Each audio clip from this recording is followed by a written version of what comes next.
You talking slick. Recording. But what did I come in on? I mean, I'm gonna have to take my earrings off because they're picking up. It's nothing new. That's Anthony. It's no big deal, Aunt. Don't worry about it. Great. We good. I was wondering about that, Jocelyn, with your earrings. Hey, Foxy, Cleopatra, Arlise. Yeah, look at that. It looks so good. Are we live on YouTube? We are live on YouTube, I believe. Oh, what's up, YouTube? Yes, that we are. Okay, I'm about to refresh so I can open up the chat so you know. All right. Hey, Mama Rika. Hey, Jocelyn. Happy birthday. I am fantastic. How are you? Surviving, ma'am. This week was survival mode at school, y'all. Technology was a winner this week. It won. 1 for internet connection, all that stuff. 0 for the school. Yeah, you know what? It's true because my son's school, every morning, we were getting emails saying that the kids had a hard time getting online. At one point, it was so terrible. At one point, the teacher basically sent a message like, "So sorry that we only had 3 students at school today." I was like, 3 students? What in the world? We had our whole 6th period did not meet today because the internet crashed and it was like it was spotty. So it wasn't like it hit everybody. It was like this person was down, the teacher could get on, but the kids couldn't, or the kids was like, I have access, but the teacher didn't. It was a mess. So yeah. I can imagine. All right. I just was like, y'all can just go ahead and let me start my weekend early, to be honest with you. I'm good with it. Okay, that's how we feeling, huh? Yes, definitely. All right, so I'm going to share my screen for just a moment so we can get through introductions and all the pleasantries, and then we will get started with the conversation. We'll come off of the screen and we'll be able to see all of your beautiful faces. So, welcome to the Virtual Connection, where we are going to be discussing the Self-Care IRL podcast and 6 habits that are preventing you or your happiness. I'm sorry, your happiness. I see Maureen logging onto the call.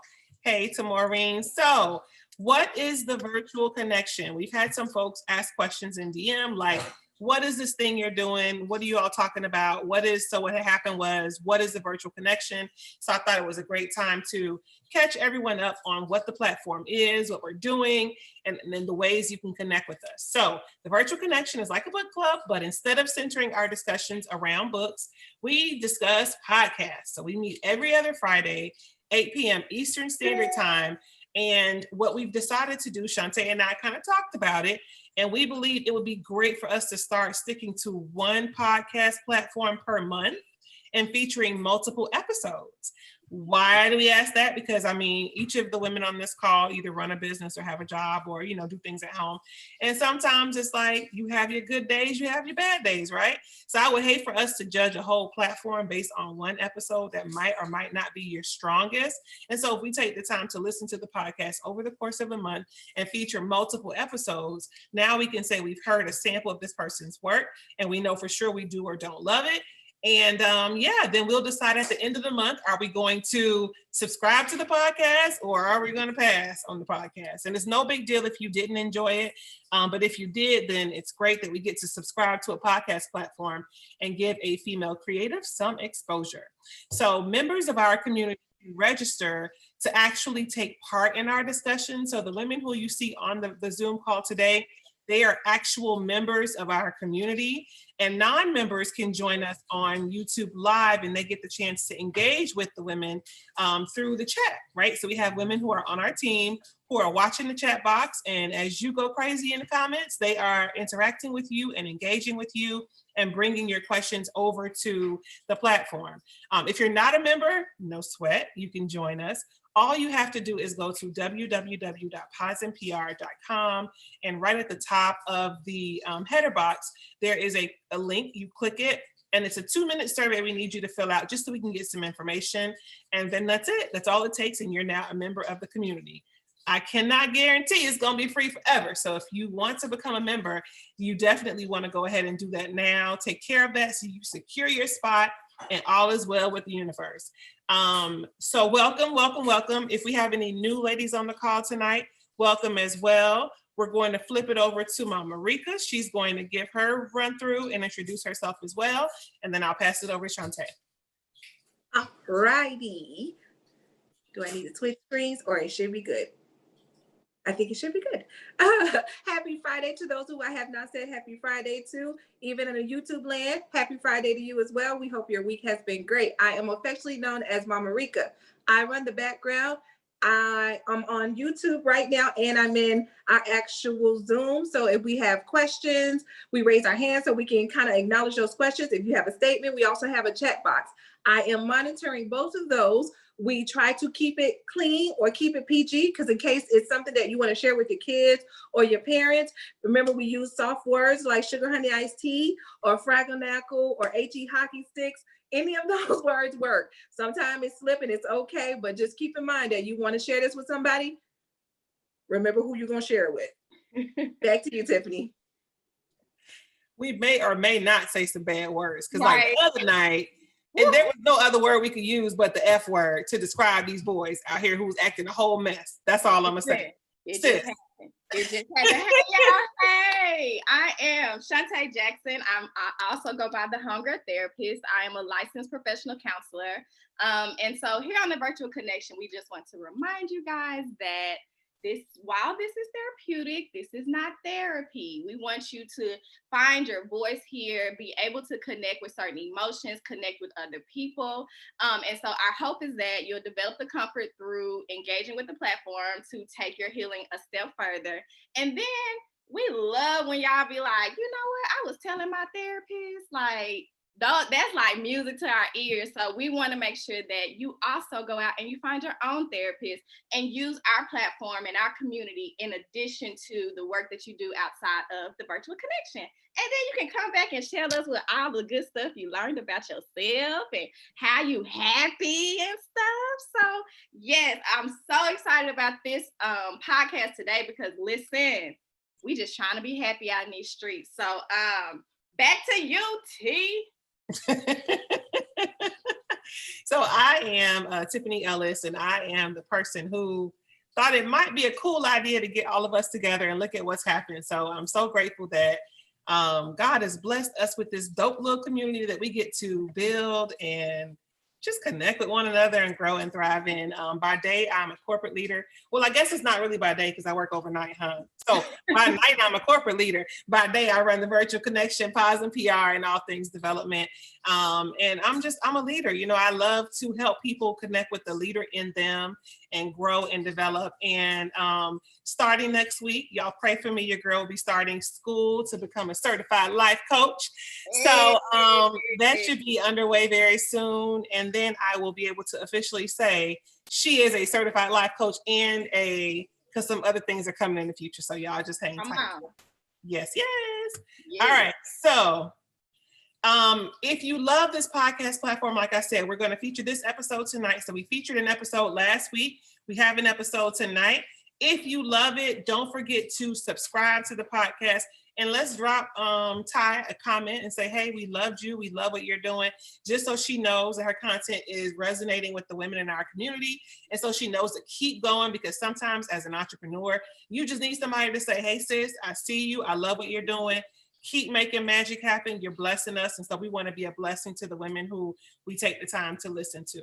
How y'all feeling? Like, this has been a crazy week. I know we saw many of you on, so what had happened was last night. But I'm going to come off of this view for a second so I can look at my sisters in the face.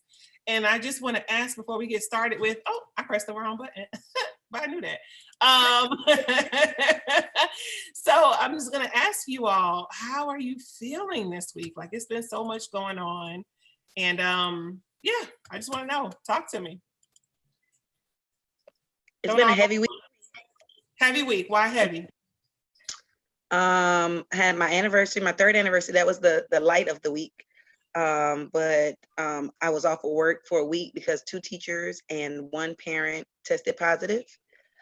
That was unexpected because I found out on Sunday, so I was excited to go to work on Monday. So that's how it started. Had a court case go on, didn't go as expected. This has been a lot, like little pieces just was enough to just have a whoa moment. But you're here, sis. You made it on the other side. And so I feel it. Right? I feel it. Yeah. 100%. Yeah. For me, if I could interject, I shared a little bit about the school part, but I had to make a real tough decision, and y'all know I'm open. I made the decision to file for divorce.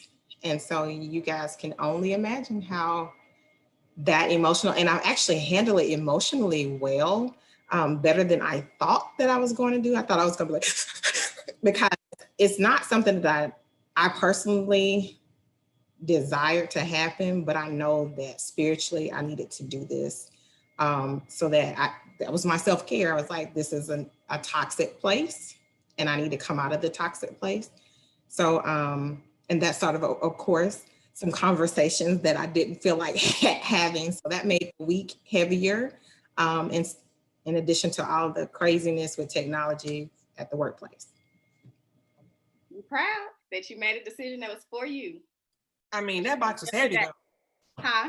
That was a heavy box. She just came and dropped the heavy box in the living room. She did. Yeah. She did. But listen, this is what we're here for. We know how to navigate this. We know how to do this, right? And so at the end of the day, you made a decision that was right for you right now.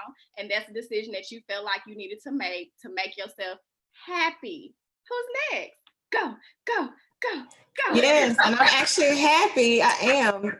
So I've been rocking all week. So yeah. There you go. Next. That's our song. I'm gonna keep that song on. It be in my head. Who else? Who else do we have? Monique's about to say something. Come on, Monique. I ain't ready. I wasn't ready either, but the week is over. Okay.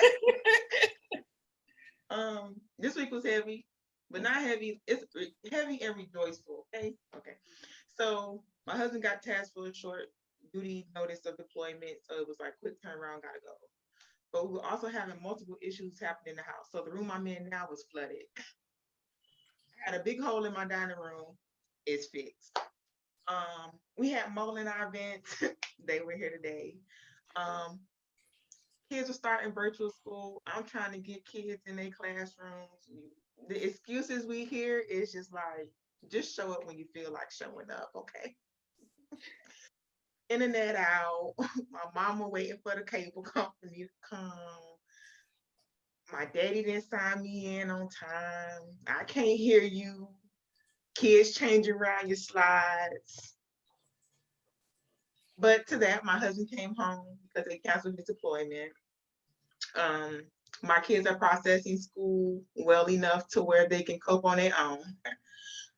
I'm not worried about my other kids' internet issues because that's the parents' way to handle. Mine is straight. There you go. But to my sister, I know the choice wasn't light, but do what's right for you, because sometimes the toxicness of a relationship is just as worse as drugs. And to Miss Thompson, sister, let go to balloons. I was telling everybody, let them go. Don't let them take your feet off the ground. You stay on your foundation. You all right? Just had to She got the gate with the word. You see that? At the end, she had to drop one real quick. Like, okay, I see you, mommy. She knew what she was doing. She knew what she was doing. We here, look, feel this virtual hug. She said, grab the girl, you good. She gonna run it back again. Last week she did some things. This week she gonna do some more. So get your pen and paper ready so y'all can write it down, okay? Right. You already know it's coming. Look, I'm listening and I'm praying. I'm listening and I'm praying. Y'all go on. We'll take it. Anyone else want to share? No? How about you? How was your week? Let's ask you that. You and Shantae, because we don't ever ask you guys. So how was your week? How are you doing? Tiffany, you go first. Yeah, what's up? Wait a minute. Why every time you say that, I know that Tay got something to say, because she be like, with that drink. You know what? That is true. So now So I think she should go first, Tiffany. I think she should go first. Everybody in favor of Shantae going first, say aye. Aye. I only heard like 2 eyes. Your best friend, even Bessie jumped in too. So Her best friend said aye. That's the one that counted. Okay. No, but for real, what's today? Friday? Today is Friday. How was my week? You know, a therapist. I see clients. My week was normal, you know. Oh, my granny is at home now. Yeah, that's what happened. She came home like 2 days ago, and y'all, let me tell you, her skin looking all fresh and stuff. That girl is. Oh, that's that. Go. So for me, it was a good week. Despite kind of what's going on in the world, that part is heavy, and I don't know. I had a weird kind of feeling this week, but other than that, it's been really good. I can't complain. Tiffany. This was my first week of working nights, like officially the whole week. And it was cool. I didn't think I was gonna love it. I love it. I have to adjust to my sleep schedule because I'm sleeping when the rest of my family's up. So that's now become a thing. It's gonna probably change our dynamic a little bit. And so still being able to show up for the house and being able to show up for the job is gonna be a challenge. But I appreciate being in a place where I'm aware of it before it happens. And I can start to like be proactive before it happens about how I'm going to approach that and make sure I still show up for the family. So, you know, it's good. Otherwise, I always look forward to these conversations. It's like my little recharge before the week gets started. So this is my fun. This is the culmination of all my hard work. I love it. So I love seeing you all so much. And yeah, we can get started with the conversation. Shantae. Wait, before we get started, I just want to acknowledge some people on YouTube. Yes. Keela said, Maureen, but you made it. So keep that in mind. And Jocelyn, Akila also says she is praying for you. So know that we're all praying for you. We are proud of you for making a decision just for you. Yep. Yeah, that's a tough decision, sis. And I'll tell you, whatever you need, you let me know if you need to exercise, because you know how we do sometimes. If you like, we finna hit this gym 6 days a week. We finna, you know how we do. You know how we do, right? Okay. If you want to have a drink, it's right there. If you want to Sign me up for all of the above, please. whatever you need to do, I got you. You just holler at me because you're on the same side of town. So The ultimate revenge plan. Yeah. No, I'm just Hilarious. And on that note, all right. So I have a question for you ladies. And I think it's a good question to get things moving in the right direction. Okay. So you're feeling away. You get down. Is Eb talking trash in the comments? What Eb said? Okay, we gotta focus. She said coronavirus ain't no chip. That's exactly what she said. And Eb always talking trash, man. Eb, you owe my best friend. That's all I gotta say. Meet me at IKEA. How about that? Okay. So you have a rough week or a rough day or a rough moment, and you recognize you just feel like completely down, like you're not happy. You're not okay. Mentally, emotionally, you're not okay. What is one thing you do to pull yourself out of this funk you might find yourself in? I want you to put it over in the comments. And then we'll call on you, but I want you to put it in the comments. Don't forget, you can also sound off in YouTube on the chat. I can see that as well. Yeah, so anytime you're down, my go-to to make myself feel better, my go-to to bring myself out of whatever situation, my go-to to get myself happy again is what? Is this thing. What is that? Shantae, while folks are in the comments, I'm gonna ask you. You go first. Can you? So for me, it's always music. So no matter what I'm doing, I'm gonna have a good playlist going, because music just, I don't know, I feel the lyrics, I can just visualize where I would be listening, like it's a whole thing.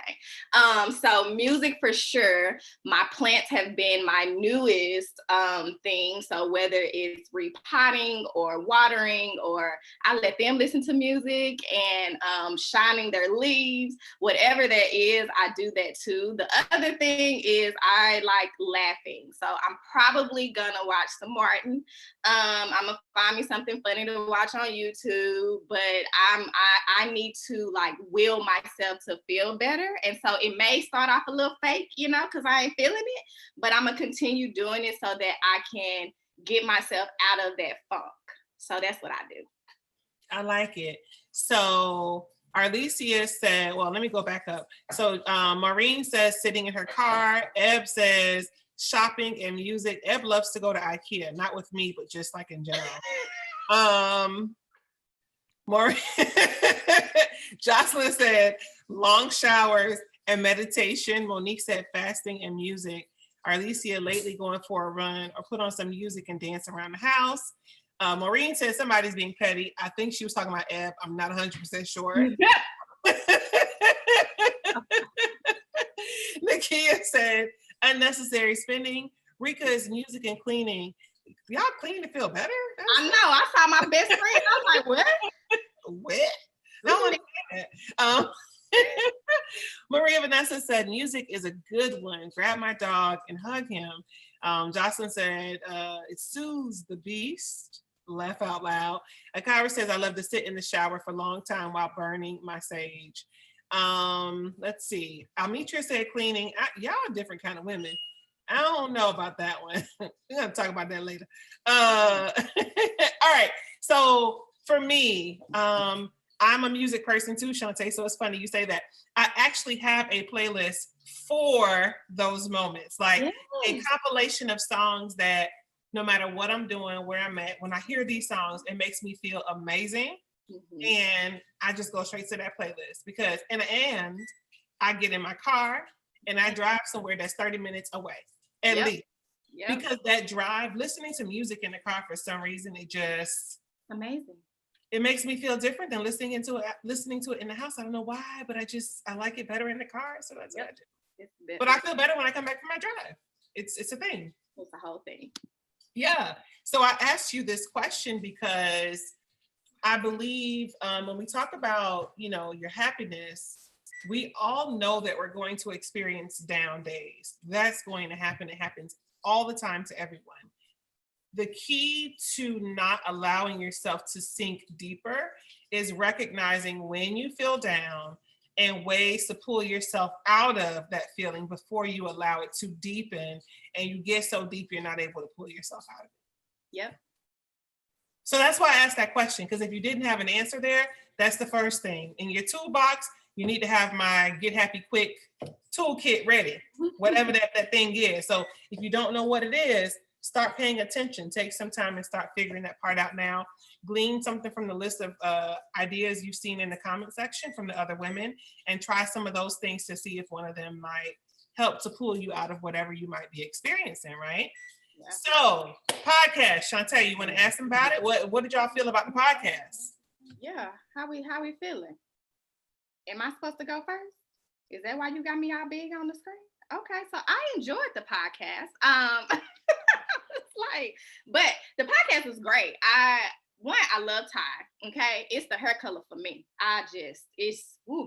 But she's so dope. But I love the way she, again, is transparent. I love the realness in what she's saying. And I love the honesty, right? And so it's just like, we all still have things to work on, but here are some tips and things that are gonna prevent you from being happy. A lot of times we always try to figure out what will make us happy, and that's hard to do. And I like the spin on this of like, okay, well, if you don't know what's going to make you happy, let me tell you what's not. This is what you got to do. So it was a good podcast, and it was quick, but it was so like, it was meaty. Like it was good. It got right to the point. So that's what I liked about it. Anyone else had any comment? Oh, I see Maureen's hand is up. I love the podcast. I enjoyed it. I like her approach that she didn't take the route of what makes us happy, because these are the areas that we don't, we kind of suppress or we don't talk about because it calls us out. Truth be told, it calls us out. And it's so funny because as I listened to the podcast and as we were talking, I realized like the blaming part that I didn't acknowledge when I first listened to it, I can see where I could be guilty of that too. So I love that she not only gave us the points, but she elaborated even more.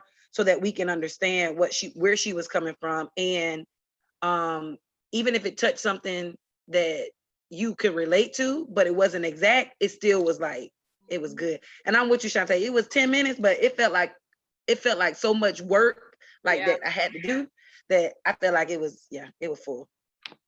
I'm curious, when you say the blaming part, can you unpack that a little bit and tell me, what does that look like when you're blaming someone else for making you unhappy?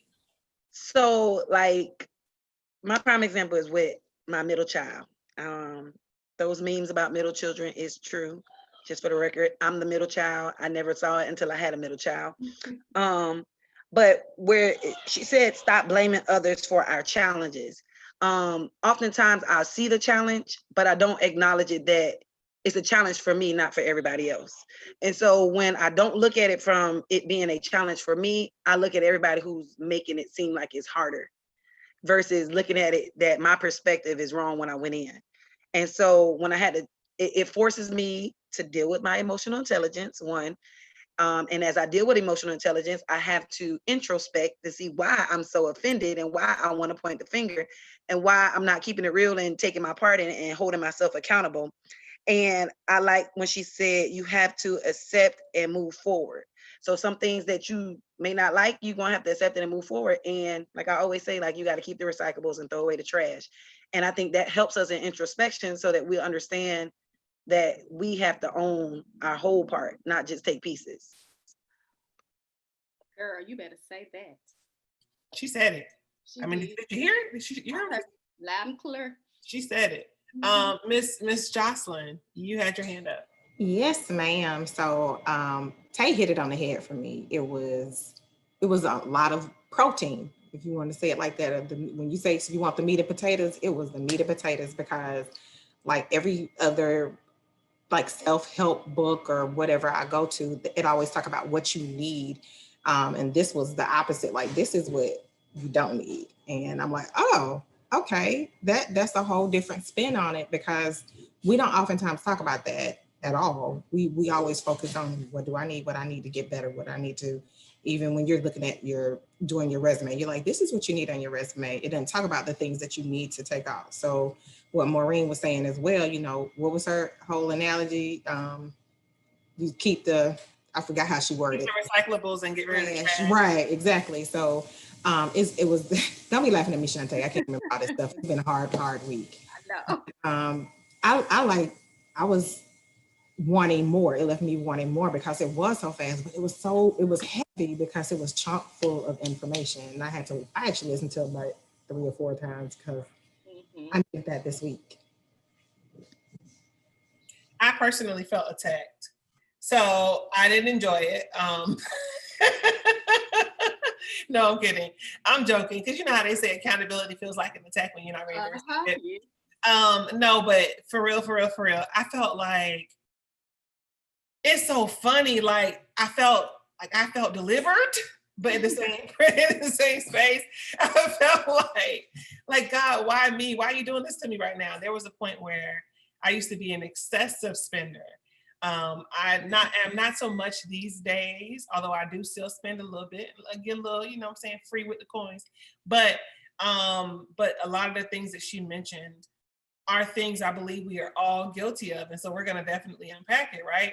And it's things we're guilty of, but it's things we could easily change, and it might make a big difference. And it's one thing she didn't mention that she kind of mentioned it. Well, did she? I don't listen to so many of her episodes that I can't remember which one was which, but I want to say there was a part, not in this one, it was in one of her other episodes that she mentioned about social media. And for me, it was that for me that I was surprised that wasn't included in this one, because that is definitely, especially in a time like now, something that contributes to or impacts our health and happiness and how we feel. Yeah. Yeah, so what happened? I'm sorry. Oh, I thought something happened. Okay. So let's talk about it. So the first point was unnecessary spending. Who's guilty of it? I don't like that one. Wait, I'm guilty of it. There's somebody in my house who is guilty of it, but I also wanted to kind of bring into touch that there is someone on YouTube. I'm going to say this wrong and I apologize. Emergent Phoenix Evie Ormond. She said the podcast was basically a sermon. It took us to church and it was very convinced. What is it good? Yeah, convicting. There you go. I had lost some. Yeah. Yeah, for real, I was kind of joking a little bit. I was somewhere in between, like, I like this, I don't like this. Yeah. This is good, this is not good. I want to go home. Fast All right, food. I had fun, I'm ready to go home now. Mama, come pick me up. That's kind of how I felt. Yeah. So Especially let's talk about, the money thing. I ain't want to talk about it. Let's talk about the money thing, seriously, because that's a big one. And I believe that I'm willing to bet every woman on this call has been guilty of the emotional spending, retail therapy. If you have, all who have been impacted by retail therapy say I. Maureen, you haven't. Talk to me about that. And Amitra hasn't either. Talk to me about that. Oh, no, I'm an eater. I don't shop. I don't spend money on anything but food. So my thing is not like, I don't shop. Like the unnecessary spending, I don't like, I'm not a shopper. I don't even like shopping, like, to be honest. That's not my thing. I like to eat, but I can eat at home. So it ain't like so much of me going out and shopping and going to get food. I'm just a foodie. Amitra, you said no too. Why did you say no? Well, so I enjoy shopping and I love to shop, but I don't shop on impulse. And if I'm having a bad day, I'm not gonna go shopping. That's dangerous. You don't never want to do that. You'll be broke. I don't say that. I shop on a budget. Say. I'm very cost conscious. No, but yeah, I have nice things, but believe it or not, you'd be surprised how much I spend on the things I have because it's like full price. Where? No. Yeah, she doesn't. I don't play. She don't. She's not fun in that department. Wow, Maria Vanessa. I'm a little fun in that department sometimes. Hello. Oh my goodness. Okay, sorry, ladies. I just got thrown off by that last one. It depends for me, where I've been in life, whether I spend unnecessary or not. So right now, obviously, I have a pretty good job, pretty good income, and we can't go out and shop. So I just scroll through Amazon, scroll through Walmart, scroll through any other, page I can. And sometimes I check out, sometimes I don't, but sometimes just like scrolling through items or adding them to my list, like, oh, I like this. Oh, I like this. And then like, I'll come back the next day. I'm like, why did I put this on my list? I don't want this anymore. So sometimes giving it a day, I'll go back and like, change my mind. But I do believe in retail therapy, and maybe that's why God doesn't want me to have money, because I will waste it all as soon as I get it. And when you spend too much, you have too much. Yeah, pack rat right here, definitely. So, quick question. Wants you to have money. Hold on. God definitely wants you to have money, because she said maybe God doesn't want me to have money. No. You're supposed to have all the money, okay? And we're gonna find a way for you to spend it the right way. We're absolutely supposed to have all the coins that are meant for you in this universe. Okay, Rika, go ahead. So does it count? Because I'm not a shopper. Ain't my thing. But I am a YouTube shopper like Eb. So I watch it. I'll put it virtually in my basket, but I ain't checking out. I just close out my browser and go to sleep. So does that really count? What? Like, what is that? What do you mean? Don't judge me, okay? I'll be like, oh, Right, Shantae? What? Like, what do you mean? She's a window shopper, pretty much. Yeah, a virtual window shopper. There is such a thing. I am she is I. Girl, I could never leave something in the cart. No, all you gotta do is put it in the cart. After a couple of days or hours, they throw it out anyway because they're like, she want it. She don't want it. That goes against Right. On the rack, so somebody else who really want it can purchase it. That goes against the spiritual code of conduct. Now, I will tell you, there are times when I will leave things in my cart because some websites will, like, if you leave it there for a little bit, they'll message you and say, hey, you left some things in your cart, enjoy 15% off. And I wait for that email, but otherwise, See, Tiffany got a whole different type of system going She on. pro. She pro. That's level pro. Okay. I ain't got Level that. up, level up, level up, level up. Make no mistake, I would never leave anything in my cart. But so being serious, right? Because we had like a joking conversation about this. Being serious, spending all your money, okay? Here's where that becomes a problem. If you are in a relationship and finances are an issue, that doesn't help to make that better if you resort to spending anytime you're feeling down. And I'm only speaking from a place of experience because I was the queen of hop in my car, and best friend can attest to this. I will hop in my car and go to the mall and walk out of Sephora, and $400 or $500 later, she's like, how did you do that in 30 minutes? I don't even know. Like, it was that kind of thing for me because I needed to kind of get past some things. But on the backside of that is when you're spending your money.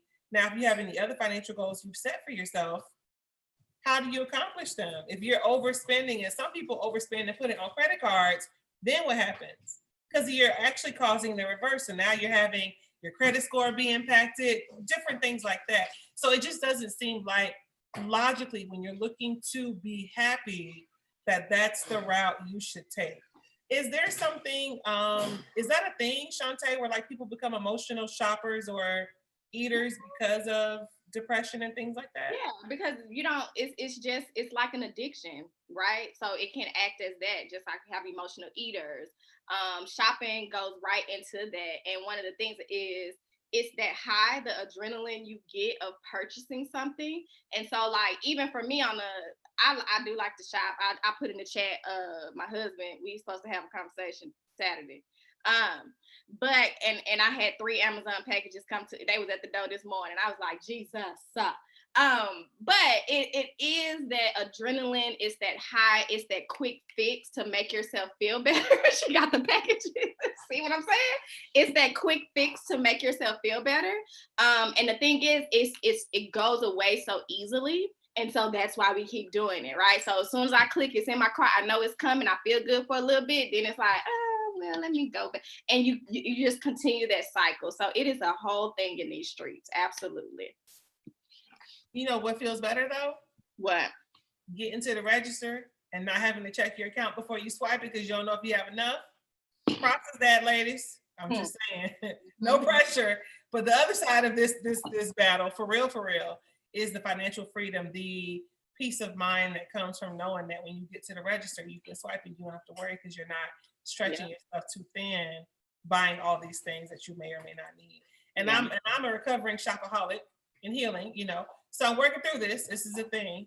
I do still order stuff on Amazon, but other than that, I try not to spend too much time with that. So switching gears a little bit, she said there are less destructive ways to do things.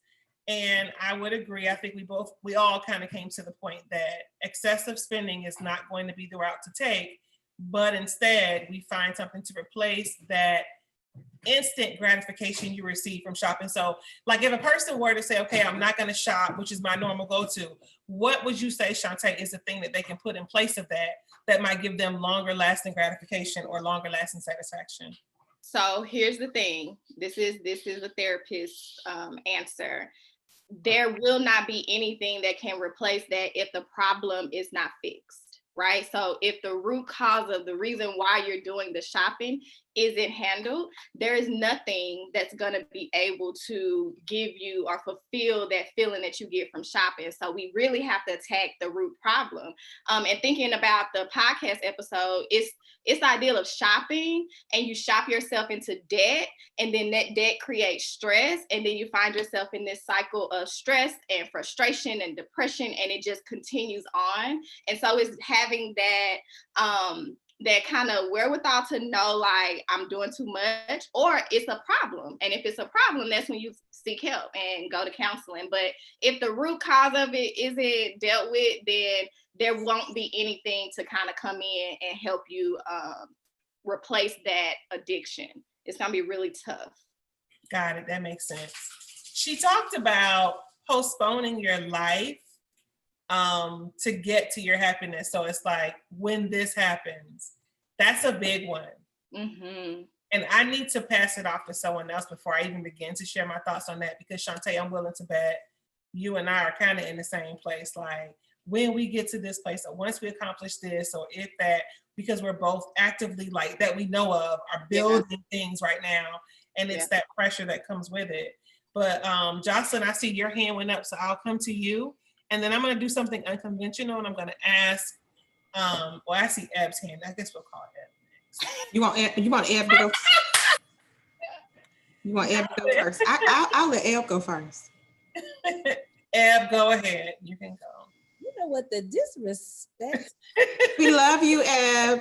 And I hadn't seen your face in a long time, so, you know, go ahead. It is so real. No, my hand was up about the shopping because I listen, y'all, I have a problem. I know this, but I completely disagree because Tell me. because for me, and I mean, I get it, right? Like, I definitely get what she was saying, because I think it is that idea that if you are doing it in place of something, or if you are doing it and it is then damaging, you know, whatever, finances, home, whatever, then that, yes, is a problem. That is not my life, though. See, in my life, as I said at the very beginning, shopping makes me happy. And I don't care. I put it in the chat. I don't care what kind of shopping it is. I could shop for a car. I could shop for a house. I could shop for shoes. I could shop for bread. It doesn't matter. Like, I just enjoy the idea of shopping. And those things do make me happy. What Shantae said was true, though. Like, I'll put stuff in the cart. I'll purchase something. But then I'm looking out the window. I'm waiting on whoever, Amazon, UPS, whoever is coming to the door. I just sit in my office. It's right in the front of the house. I wait for them to ring the doorbell. I get so excited. And then the package comes in. And because of coronavirus, I spray it down. And then I look at the package all day and I wait. And then I open the package. And then I see the thing. And if it goes up in the house, I'm looking at that. That gives me joy. If it goes in the closet, all of that is straight joy for me. It's the whole process. It is. And the feeling does not go away to the point where I'm like, oh, okay, I'm over that. Let me get more. I'm like, ooh, that was fun. Let's do it again. But again, I'm thinking about, I do keep, obviously, like, my budget. I don't have a budget, but my budget in mind, because I'm not putting everything on a credit card. I'm not about to lose my house. I'm not about to lose my car over some lipstick. Like, I'm not doing that. But I think that's the difference, is like knowing what your boundaries are. And so for me, I make all the excuses. I will not do something else if I need to, but I'm not going to just be spending the money just because. And I don't ever need to have the conversation where my husband comes home and is like, you know, we about to be put out because you got 5 types of bread in the kitchen. Like, we're not about to have that kind of conversation. But it does bring me joy. It's just, I just love it. And I disagreed with everything she said about that point. The rest of the podcast was great. But point number 1, I was like, oh, we starting off like this. That's it. You know what, Ebony? I can totally see that about you. Like, I can see how shopping could be a whole experience and you would really enjoy it. I can see that. Mm-hmm. It is. I'm telling you, the whole thing. Now, my friends don't like it because when the world was back open, when we go out shopping, they would be mad, because then they would say, you always got me out here spending my money. And I'd be like, but don't you feel good about it? And they'd be like, I mean, sometimes, but not really. And I'd be like, okay, well, that's a personal problem, but I had a great time. It was great. That's hilarious. I love it. It's a whole. All right. Okay. And we pass around the collection plate to get her some therapy and her friends some therapy. So I see Jocelyn's hand is up, and then we'll go to Monique. I forgot what the question was, because Eb just threw me all off. I'm sorry.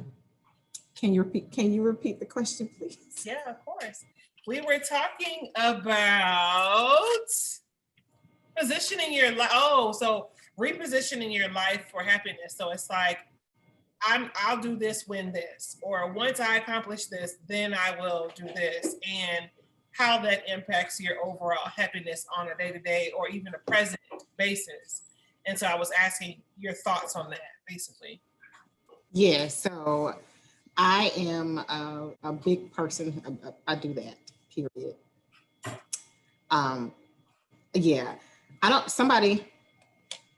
Someone stopped, it says the co-host stopped my video. Sorry, I was trying to switch you. I apologize. That was my fault. That was me. Oh, okay. I was like, what did I do? So for me, it was like, I was like, okay, or I became a mom. So I had to put everything that I felt like I needed or I wanted in life. I put that on hold because I always wanted to be a mom, and I was told that I couldn't be a mom medically. And so when I was given that blessing, I was like, okay, this is my purpose now. I need to focus on this. But then what I found out is a lot of the things that I was preaching to my kids, I'm like, I didn't even do that, especially when it pertains to like school and following your dreams and not giving up on yourself. So then I was like, okay, when they get to this age, then I'm gonna go back to school. And I also think it's a learned behavior because I saw my mom do a lot of the same things that I'm doing now. And I have to talk myself like, look, girl, you got no excuse. Go ahead and do it. You could be a mom and go to school and go to work. It's other women who do it. But even now, the fact that I went forward with filing, I always was like, okay, well, when I get this job and I'm a little bit more stable, then that's when I'll do it, because it was definitely fear. So when she talked about that, it shook me. Like, that's why I had to go back and listen to it 3 and 4 times, because I was like, dog, like how you felt attacked, Tiffany, on certain parts. I knew I was attacked, but I was like, I needed to hear that because I didn't even think about it in that essence. I had not. And then for me to even translate that into being able to identify as a learned behavior, because I had seen my mom do that and she had seen her mom do that. I was like, dog, am I teaching my kids the same thing now? So it went real deep for me. I want to ask a question about that. Well, I'm gonna let Monique go first. Shantae, my question, and you can start thinking about your answer to that, is when we do things like that, so if we put off our happiness for someone else, does that lead to resentment down the line, like where you now resent the person or the thing that you put off other things for? Hold on to that question. Monique, go ahead, and then I'll come to you, Shantae. For me, putting off things is situational, and it's only because I'm a military spouse. So we know we're never a certain place long enough. So in Texas, I started an event planning business, and I started a personal shopping business where I would go and shop. That's how I got my fix, Ebony. But when she was talking about the shopping, she wasn't addressing me. That's my church finger out moment. I'm gonna come back when you about to get to the meat of the message. But for me, that's a lot of the hesitant, because it's always, my husband will always ask, well, what do you want to do next? I have to tell him it's kind of hard to say what I want to do next, because we could be here 2 years, someplace else 3 years. And in Texas, I figured we was gonna be there for a while, because coming from overseas to stateside, you're told stateside you'll sit there a little bit longer than when you're overseas. So I'm like, okay, cool. Establish a business. I get the customers, and then it's like, oh, gotta go. And so then I feel at that moment like, dang, I had something, it was really going good, I gotta stop. And then it's like you almost have to start from scratch all over again, because you got to get the clientele again, you got to get the registration here, you got to do everything else. So for me, a lot of things is, okay, well, after you finish your 20, then I will go forward and doing this, because we may sit somewhere long enough to have this, but Yeah. so it's that little treadmill that at first it used to get me down, because I'd be like, man, I had something good. I felt like I had something for myself, because a lot of times when you're a military spouse or anybody, you feel like you lose a lot of your identity, because your spouse is so much of whatever it is. When you go to your medical appointments, what's your sponsor last for? Who is my sponsor? Because I got here by myself. Are you talking about him? Oh, okay. A lot of that stuff, it factors in, because you feel like at one point your identity is gone if you're a military spouse. But to the thing of starting something and not completing it, or getting something done and it fails, it's attacking at first, but then it's like, you know what? It's a season. I'm gonna ask your cousin how she feels, because I know she just moved to Virginia, and your lives are parallel.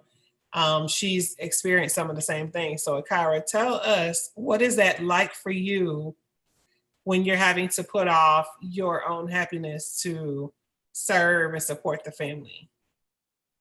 It's not a good feeling. You like my cousin said, we're both military spouses, and you go through this over and over. It's like it's a circle, just keep going around. And I have my days. When we first got here, I was like, that's not right. Thank God my husband's able to take care of everything, but I'm lost. I'm a person who likes to interact with people. I love to make women, feel beautiful about themselves. And it's like now, like my phone went from, people calling me and emailing me and to nothing. Like it's hard. It's really hard, And I'm actually starting back, get my business going this weekend, just working on the weekends, doing house calls. And, that'll make me feel a little better, but it's it's not a good feeling. So. Shantae, tap in. Tap in. Oh, and I found a therapist this week. So we're gonna, be talking about, I like her because she asked some questions that other therapists have never asked. And we're gonna be working on coping skills because, this is not gonna be the end. I'm not getting divorced. I'm moving on. So I have to figure out how to make myself happy in this process. So there you go. Coping skills. Hey, what's up? What's up? Best friend. Just like coping skills. Yes, I said coping skills. We all need to have them. Yes. Shantae, tap in. What's going on? She looked like she was over there reading something out the good book or something. No, I was like, listen. Okay, anyway. You want to touch it. Shantae, you want to touch it. I didn't. Okay. So military, the military life, that's really a specific area, and there's so many different moving parts and layers to that. And so if you have a therapist, or if you're looking for one, make sure like in their bio that they work with military spouses, because it is a different ball game. So I can't, coping skills will probably be what I would say, right? Because it's at some point, because you're not gonna get a divorce and he's still gonna be in the military, you have to figure out that thing that makes you happy no matter where you are, right? And so whatever I can do, what if I can't go outside and hike, or I can't swim in the pool? What can I do for myself, with myself, that will make me happy and I can cope? And so that would be the best thing that I can provide as far as that, is just finding those coping skills, and then starting to really dig deep into what makes you happy and what that would look like, regardless of what state you in, what city you in, wherever you are. That's what I was going to say. Thank you for that. Yeah, girl. I see Maureen's hand is up. One thing that she said, she said, manage your circumstances as well as possible. When she said that, I think that was like really, really big. As a prior military, I didn't have a spouse when I was in the military. I had my children. And the last deployment I went on, hearing them say, the only thing that I want you not to do again is to leave us again. And so to hear that from your children, and to know that the one thing they don't want you to do is what pays the bills, that's a trying place. And so when she said manage your circumstances as well as possible, coping skills, that's exactly what you have to learn to do. And you have to be transparent enough to understand what your thing is, like what you got, like, I'm glad that I didn't meet my spouse in the military. Although I think he would have had fun, because he went from Texas to Florida to, like, we went some places that I wish I was further away, but yeah, I didn't get those luxuries. But what I think, like, the experience, like, one of my friends, one of my prayer partners, she said, God graced us for the things that we go through. And so some people look at that situation and be like, oh, I can't do it. Oh, I can't do it. And even when it's tough, like, to find those ways to keep pushing, I think what she said exactly was managing your circumstances as well as possible is what we do. And I am guilty of postponing things, but it's not because of my situations or my circumstances. It's because I'm too inconsistent. I have a whole bunch of stuff and I'd be like, oh, this sound like good, this sound good, this sound good. And all of it sound good, but I don't implement it to the end. Like the completion is what I fear. So my postponing was definitely connected to the fear of completion. Like, what am I gonna do after it's done?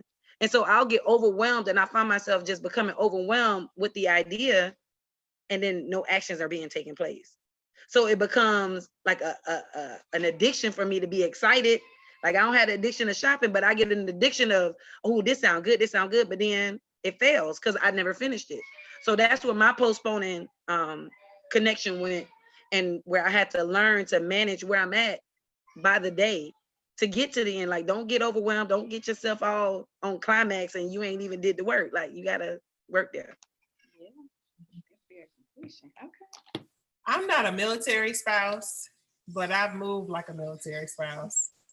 So I will tell you that I feel every woman on the call who's talking about how hard it is to maintain your own identity through the transitions. And Shantae's advice to find things that make you feel like make you feel okay, it's been life-saving for me, right? So I would always tell myself, once I get settled, I will do this. But I would break down or fall apart before I got settled. And then what do you do?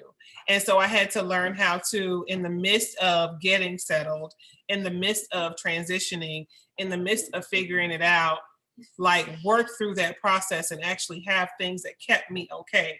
Things like finding a little Mexican restaurant in the parking lot of my house that I like, that, yeah, I may not need to eat Mexican every day, but if I get to get away for a second and go over there and just sit and clear my thoughts and spend time by myself and listen to a podcast and take some notes and just be, maybe that'll help power me through until this starts to feel normal.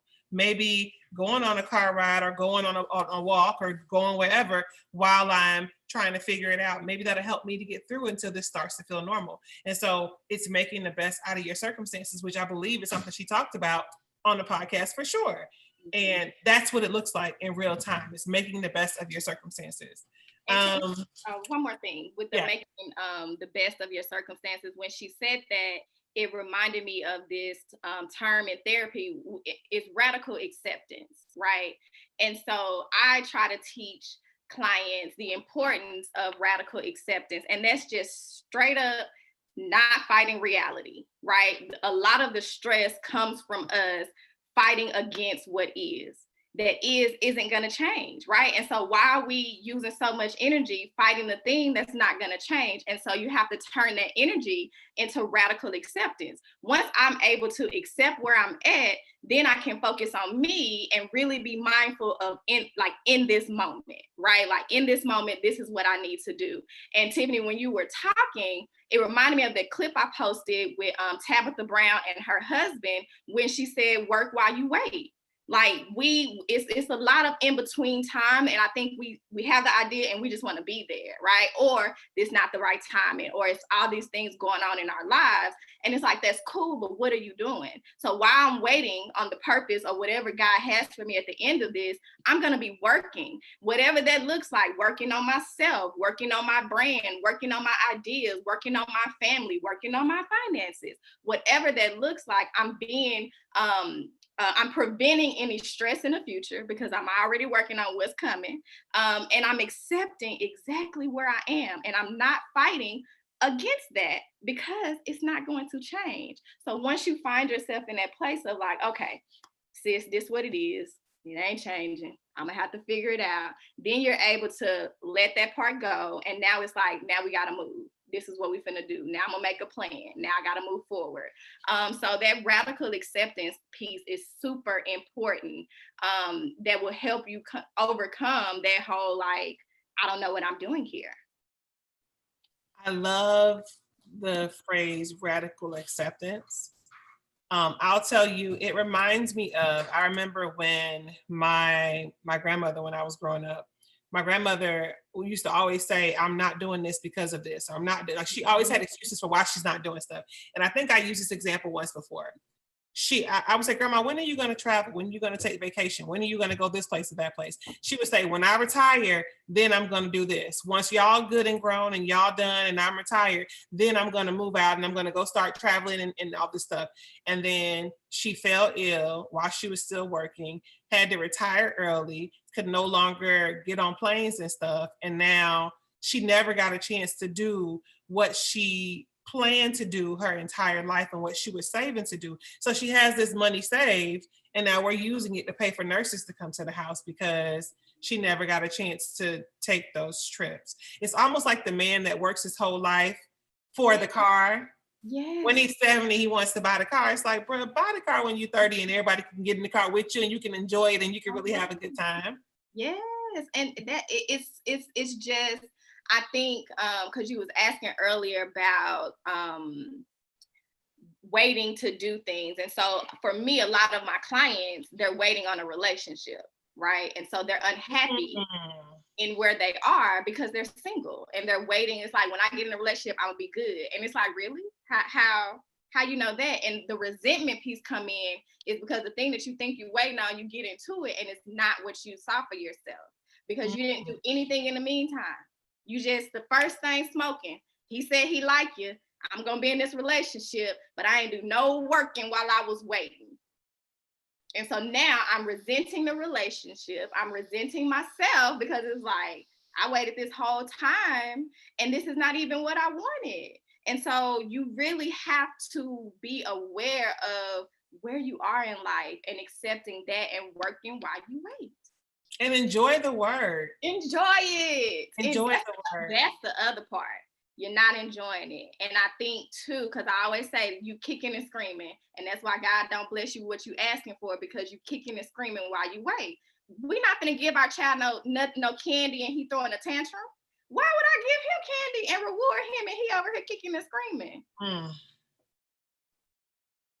And as you're saying that, I get the visual in my head of my son in there kicking and screaming. I'm like, you know what? Go in there and sit down. Now you're not gonna get nothing. Because it's like, that's not how you need to be behaving. I get it. Why would you expect God to give you anything if that's how you have over here acting? There you go. Wow. Aha moment. It just clicked. I wasn't kicking and screaming, y'all, but I'm just saying, like, that those words that hit, I felt them. They were good. All right, so I want to switch gears for a second and talk about consistency. Ooh, I don't like that word. Oh, that's your pain point? That's the one for you? It was the consistency for you? Well, it was another one, but consistency was like, she hit the nail on the head with that one. It's just, it can be listen. What does that look like? Like, what is consistently showing up for yourself and your happiness look like in real life? What does it look like? To the working woman who might have kids, who might have 2 businesses, who might be exercising, who might be doing all the things. What does consistency look like? Are you asking me personally? Or I'm asking anybody on this call. Shantae, you go first. But but I'm asking everybody on this call, real talk. Like, I saw somebody in our community, Buki. She's not on the call right now, but I saw her post on her Instagram the other day, like, because my trainer is doing something and she got like all these abs now and she like ripped up and she's been going to the gym for like 3 months straight. And I'm like, that's consistency. That's what it looks like. And it's easy to spot it with like exercise. But like just in life in general, like, what does consistency look like? Showing up for yourself consistently. I think just on a quick, little level is really honoring your emotions, honoring yourself, advocating for yourself. That could even be doing the work, right? Doing what we're doing now.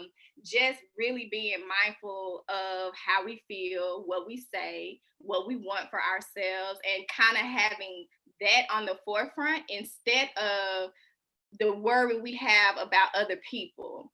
I think the consistency for me to love on me looks like me putting myself in the forefront of my mind and not everyone else. And that sounds super selfish, but I'm not worried about what this person is going to say or how they're going to think about me because I'm doing something for myself. And so it's keeping me in the forefront, making me a priority, and kind of staying consistent in that. My consistency struggle is like my ideas and brand ideas and what I want to do with therapy and all of the things. And I think for me, it's that when it starts to get challenging or I start to get exhausted, things start to fall by the wayside. And it's just like, whoo, that's just too hard. I don't want to do it no more. Right. And so in that instance, it's like I need to be able to figure out what that thing is, why I don't want to do it, or why I'm running from that challenge and that conflict, and staying consistent in honoring that and identifying that and then moving forward. I feel that. Nakia, I'm going to ask you, I know your hand isn't up, but I'm going to ask you, like, when you think about showing up for yourself consistently as it relates to your happiness, right? Because I think the idea is not showing up for ourselves makes us feel like unaccomplished or like failures, just not great, right? So what does showing up for yourself consistently look like? I think for me, sticking to what you said you were going to do for yourself. I feel like with myself, a lot of times I allow other people's issues or other people's problems or what someone else has going on get in the way of what I have going on for myself. I'm always making them excuses of like, oh, I need to help so-and-so, or I need to do this for another person. And then my to-do list or the things that I want to do for myself ends up just getting longer and longer and longer. And then like, I'm just postponing everything.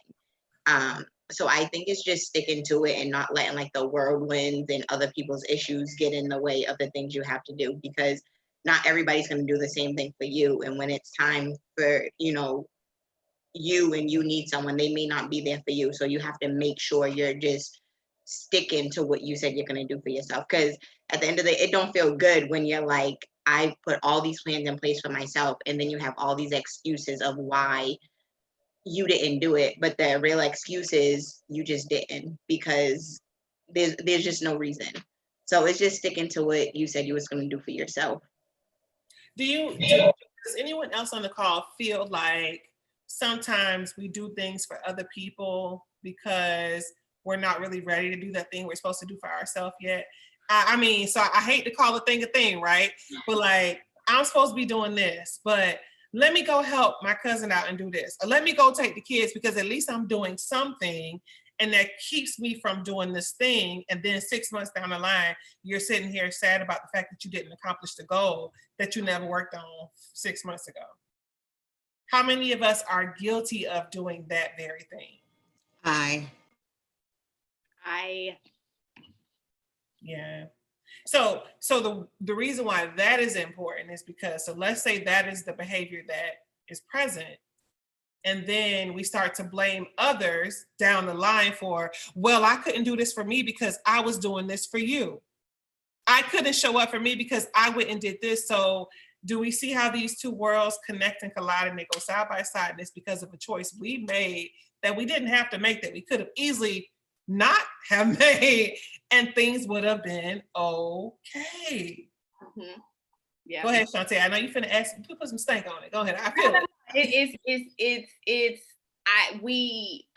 because I do that. I've done that. Like I will help someone else, even on a like home care therapist standpoint, right? So I'll go and do this person event, and I'll go and do this, and I ain't never put on no home care therapist event. Y'all know why? Sis is scared. Okay, so it was just like I do that. I've done that. And this was actually the year where it was just like, I'm gonna have to break myself out of that, right? And then all of the things happen. However, I'm working while I'm waiting. And so I'm preparing myself because the home care therapist event gonna be big, right?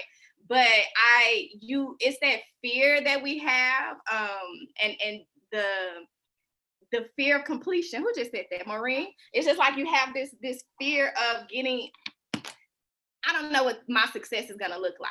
I have a fear of being on this, like, I already know where God gonna take me, and I'm scared of it, right? But I know it's for me, but I'm scared of it. Cause I'm like, what, sis, what is that up there? That's a little high.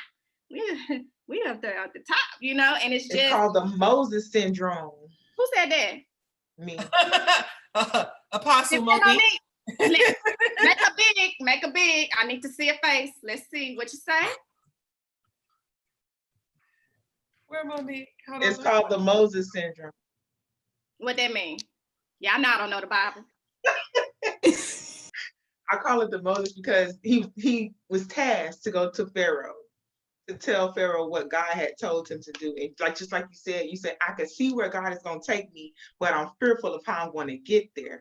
Moses continuously kept going to God, and God kept telling him, okay, tell Pharaoh this. But first, Moses told him he wasn't adequate in his speech. But God said, you don't have to be adequate in your speech. I will tell you what to say. So then when he would go before, he kept telling God, I stutter. We all will create a syndrome for ourselves to not complete something that needs to be done. So it may be you stutter, it may be you can't lift the weight, it may be your body type, it may be whatever. So I call those moments the Moses syndromes because we'll always find our own imperfections where God knows he has perfected it to go and do the task. Mm. Wait a minute. I was just gonna say the fear of it's the fear of completion again. I'm like, you don't or being successful, the fear of the unknown. That's what I was. I like how she described deep Moses syndrome. That's exactly it. And how many times have we all? Because I know it because I know who we're amongst. We have all been given great ideas here, and we've all been given great prophecy here. And we're like, I'm just gonna go help Shantae do this instead because I can't. I hear God. But what's tripping me out though is when she said, it's the way that he was talking about he can't speak right, he's not eloquent in his word. Tiffany, I know. Like, We always have a conversation. What do I be saying?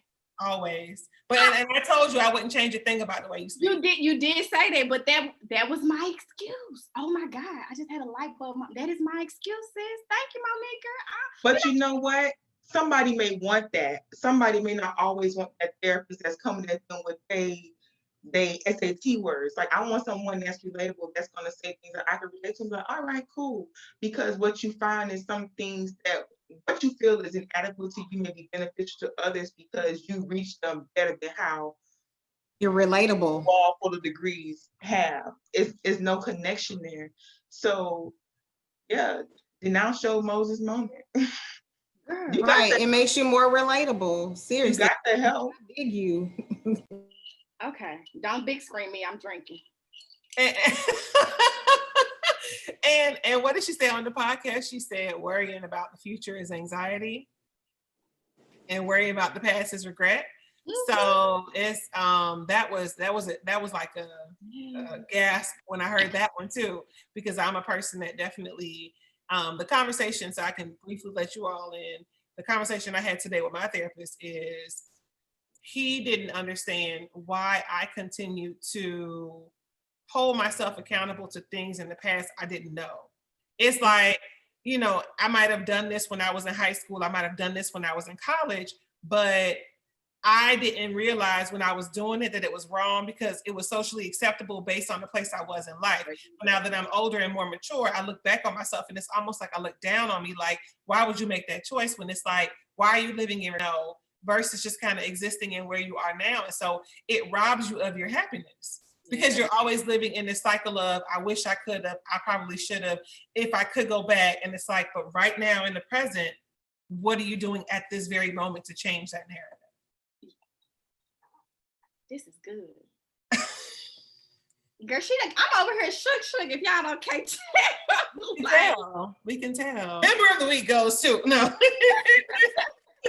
Tell y'all something, and this is where I can really relate to you, Shantae. My friends always tell me, like, man, when you talk, like, people want to listen to what you say, right? So we go to church and we start going to, I would go to these woe meetings. And I wasn't a fan of these woe meetings because for me, I didn't want to be around a bunch of women crying because that's how I view situations like that. Women crying about, oh, this, oh, that, right? So every time I would go, I'd just be like, okay. But I would say what I'm feeling or what I'm hearing. So then my pastor at the time was like, oh, well, you just started coming to ministers training. And I'm like, okay. Not I, said the cat. But I felt like you. I felt like I know my past. I know what I went through. I know how I view pastor. So I don't want to be that way, right? So now I'm comfortable in the position of people saying, "Oh, that's Minister Brown," because I don't want to be TD Jakes. I don't want to be Pastor Gray. I don't want to be Creflo Dollar. I want to be me. I want to be relatable. And if I ever took anything away from any of the ministers that I sat under, what I took from them is that I don't want to be so perfected in my title that I'm not broken enough in spirit to relate, because we all can relate, right? So I don't want to be sitting up there telling you when God said and what you're doing is so wrong, because at some point God never did that. God said amongst everybody, and okay, biblical moment. Biblical moment, seriously. When Jesus performed his first miracle, he was at a wedding. It wasn't Jesus to be like, man, let me turn this water into wine. It was his mama who said, Jesus is over there. And it wasn't that he was showing up. It was just that he was comfortable with being amongst people without providing them with anything. But until you said you needed it and he was called upon to fulfill it, he was able to do it. But it wasn't that, oh yeah, I can touch that water, make it some wine for you. It wasn't that kind of moment for him.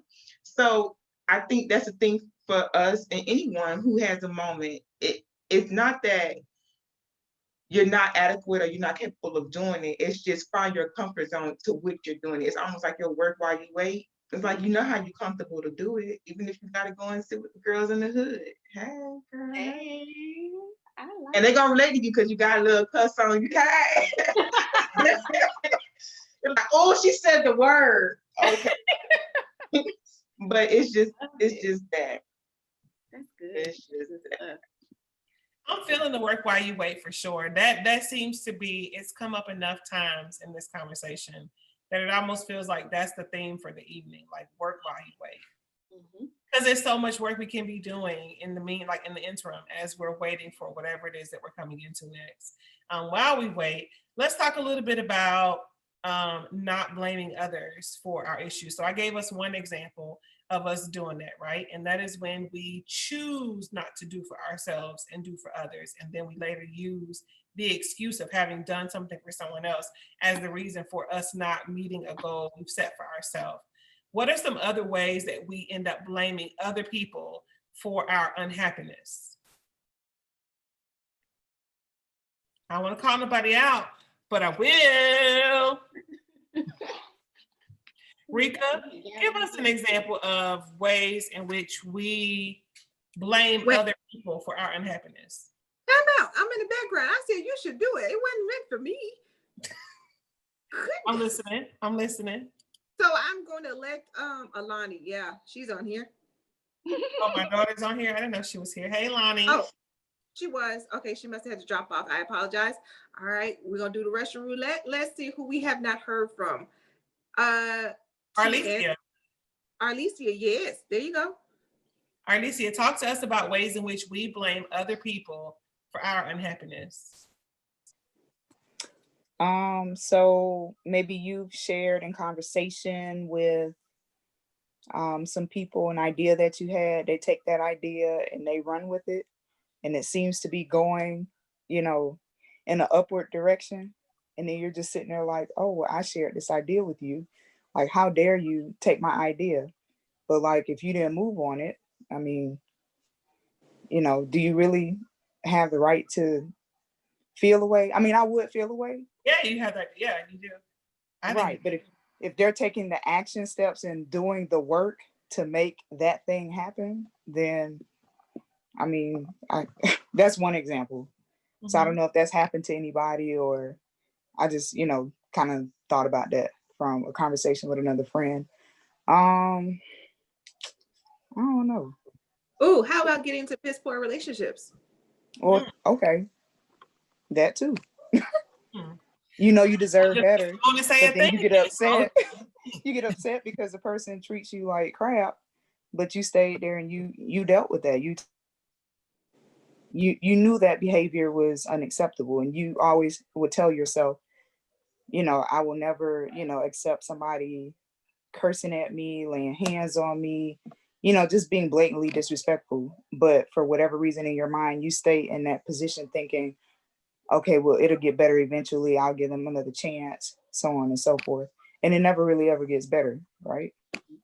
So you know what? That's an example, Arlesia, but when I'm listening to you speak, I'm thinking about the less overt ways that we find ourselves in unhappy situations that we allow for a long period of time that end up really resulting in us not feeling as good as we should. So like we can all say that the cursing and the abuse might be like no-nos or deal breakers, but what about other situations with people who are like maybe emotionally unavailable and they're not willing to heal, or maybe they're passive aggressive in the way that they resolve conflicts when you're a person who likes to address things head on. You know, the way in which you interact with one another, it creates this tension between the two of you where neither one of you are really happy and no one's doing anything to address it. To me, I feel like those are the situations, the ones that are kind of more gray and fuzzy, where it's not so blatant to you Black and white. that you find yourself unhappy and you don't even realize this relationship is draining me or this is why I'm unhappy. Is it making sense, Shantae, or to the ladies, is it making sense what I'm saying? Yeah. I'm trying to think of a situation. You get it? Because it's like, we all know the bad relationship is bad. But what about the relationship that's like with the guy, maybe he cheats and maybe, you know, when you come to him, like, oh babe, I'm so sorry. It was Jocelyn chiming in. I can speak for when I was going through all the stuff that I was going through with my husband. I would talk to my grandmother openly about it, and she would say, well, you know, he just don't know. And that started to be ingrained in me, like, oh, okay, well, it's okay if somebody does not know any better. And because they don't know any better, then I should allow it to continue to happen. But just like how Tay was talking about how, you know, the two of y'all having a temper tantrum, you don't reward that person for the temper tantrum. So just because you don't know is not an excuse to continue to allow it to happen. Because if all of us just stayed in that I don't know state of mind, we would be stuck in a lot of BS, right? And I'm like, but some of us desire to learn to do better. And I got into a state of mind where I was like, well, he don't know, but I mean, am I the person who's supposed to teach him? And so because I was in this push-pull situation where I was like, should I teach him? And he should have that desire to learn. I just continued to allow the stuff to happen over and over again because I kept creating those excuses, and I really felt a rock in the hard place, like, do I or don't I? And it basically allowed the person to continue to do the things that I didn't want done to me. Would that be an example? That's what came to mind. Yeah, so I wasn't thinking about that, but that is a good example of it. Or just, you know, even like just in general, I think when you're in a situation where it's not blatantly toxic or blatantly bad for you, but it is bad enough to where you don't feel full and happy. It's not giving you the things you need to feel like your best self. And so it's slowly diminishing your quality of life or depleting your quality of life because you're not getting what you need in the interaction with that person. Does that make sense? Then it's like, but then in those situations, do we even know what we need? And that's why it's taking us so long to figure out that this thing that we in is not what we want or need.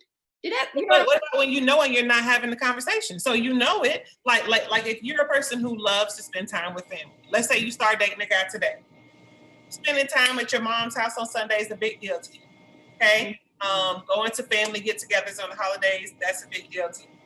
Spending time on dates is a big deal to you, and you date this guy and he doesn't really show up on Sundays when it's time to go to your mama house, or maybe, you know, during True the story. week, And this is what I was talking about, Tiff. For me, that was literally what it was.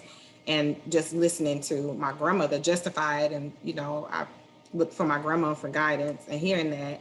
But then I'm like, well, I go to his family stuff and I show up for him. So should I tolerate this or should I not? And not being, like you said, not being emotionally available when I knew without a shadow of a doubt, like, I need somebody who can be emotionally available to me. I need somebody who can, you know, spend quality time with me. It just didn't pan out that way. And for a long time, I just was like, well, my grandmother said he don't know no better. So, and oh, we came from opposite sides of the track. So that explains it all. And I sat there and allowed it. So how much of that is on the person and how much of that is on the other person, Shantae? When you A have to, lot about, listen, is a lot of that is on us. Okay. To not say anything, right? And so for me, like an example would be is this the same example you just said. My husband goes to his mom's house pretty much almost every Sunday. And I wasn't going for a long time. It was just like Sunday is that's my day. I just want to chill. That's my relax. That's the only day I have where I ain't got to be bothered with anything. And so he hadn't been saying anything for a long time, right? Like he wasn't mentioning it. I could kind of tell by body language or just whatever. And so it wasn't until we were like years in the game and he was just like, that's one of the things that bothers me. Like, I want you to come, with me to my mom's house. And so I had to communicate why I didn't want to. And then I had to come up with a solution. So it's like, okay, I'm gonna give you once a month, I go on Sunday.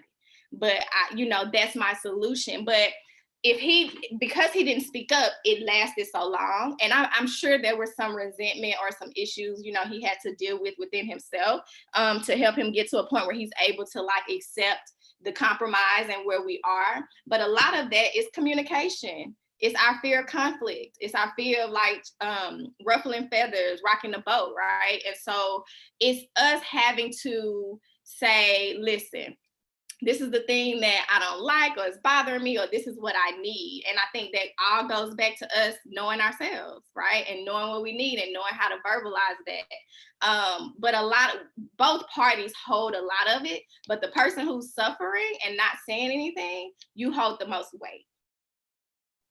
Because the other person don't know you suffering because you ain't saying nothing. Makes sense? Eb said you can't blame others for something they aren't aware of. I want to say, even if they are aware and they make a choice not to change the situation, if you still stay and deal with it, then we are not allowed. We can't really blame them because I won't say we're not allowed to, but it's difficult to blame a person if the person makes it plain that they're not going to make any adjustments and we choose to continue to deal with that malbehavior. Yeah. Minister Monique. She got her hand raised. Okay, Monique and then Maureen. So I can relate to what Shantae is saying because my family is very family oriented. My childhood, Christmas and holidays, we were always together. My husband, on the other end, his family is very distant because he grew up a military brat, so there was no true connection. So a lot of times when we choose to do certain things, he's very like, how long we gonna be here? When it's gonna be over? And I'm like, bro, you around family, relax. But what I come to realize, my parents got divorced very early when I was growing up. And even now, as a married individual, there's some relatives in my family I don't go to for marital advice. Or if I hear them say certain things, I don't let it justify because what I realized when my husband and I got married, I don't know, Tiffany, you remember my wedding? Yeah, it was on New Year's Eve in 2005, was it? Or 2005. And so growing up, my mom would always tell me, when I married your daddy, I never told him that it would be to love and obey because I'm not no dog. She was giving me her view of why she chose not to say obey, right? So all these years as a kid, I took that. I internalized that. Like when I get married, I ain't saying obey. Tell me, did I say obey? I told Ben's dad, I said, when you get to that part, you can go and skip it. But in that statement and in that unknowing of the situation, what I allowed for my marriage was broken foundation because I was building my marriage on something that was given to me from my mom. And it's like almost inheriting a house, but you didn't have it appraised and didn't have it inspected. So now you got all these issues. So it's like, well, how did I miss that? Well, the fact of the matter is you let the wrong person come and appraise it. So now you're trying to live in this situation and you can't with the finances of keeping this house together because it was never your set foundation. So what I had to start doing was, if something is going on, I'm very particular about who I'm talking to spiritually and who can connect to what I'm talking to and what I'm going through. Because just like Jocelyn said, she was talking to her grandmother. She's like, oh, maybe he don't know no way. Well, our grandmothers that was a whole nother upbringing where it was taught, the husband go to work, you take care of the kids, you get kids, you do time out for being barefoot and pregnant in the kitchen all year long. No, grandma, I'm going on vacations, I'm doing this, and I'm not neglecting my status as being a wife. I'm taking care of myself. And it's not that I don't want to be a mother, I don't want to be a wife. It's because sometimes you become so confined with doing everything for everyone else, you forget yourself and you forget what it is to go on a trip and not worry about what's for dinner or who got to load of laundry in the clothes or who got to go to this event. So it's it's a new mindset, because what we do is we allow generational ignorance. You know how you got generational wealth and you got generational ignorance, because what you tell them is they're telling you these things that was not really beneficial for them then, and it's not beneficial for you now because you a new day woman, right?